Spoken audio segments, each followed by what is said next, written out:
Poi siamo arrivati all'Orido di Stanghe, lì a Vipiteno. Spettacolare, come sempre le cose qui.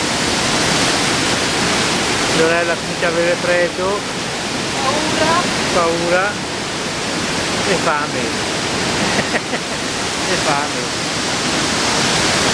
Adesso vado di sotto. Dall'Orido di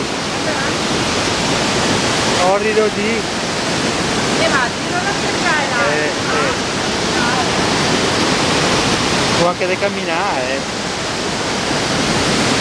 e boh, non è facile camminare qua, è tutto su e giù, con la telecamera è un po' dura,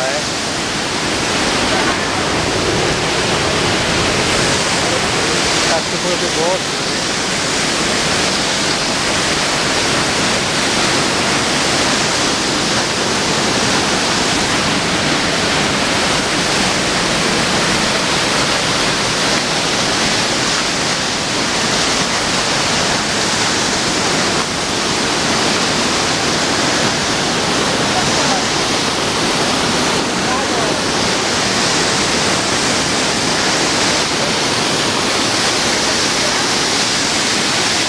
Lorella dice vai di qua, vai di là, la gente deve passare un posto strettissimo, si passa in uno, però dopo quando arriva un altro come fai? Andiamo di sopra, c'è un fresco proprio da mettere la felpa, seguono la maglietta ma bisogna mettere la felpa qua. Lorella vuole ripartire.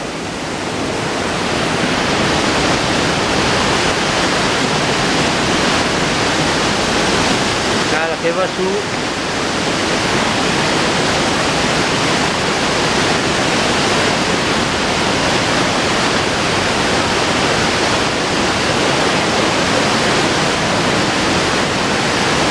è proprio in mezzo, proprio tutto in mezzo alle rocce.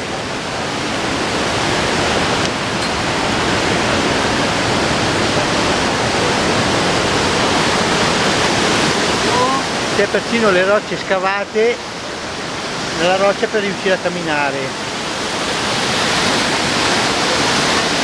Eccola dove siamo saliti. Qua cominciamo un po' più a alzarci, siamo un po' più fuori dalle rocce.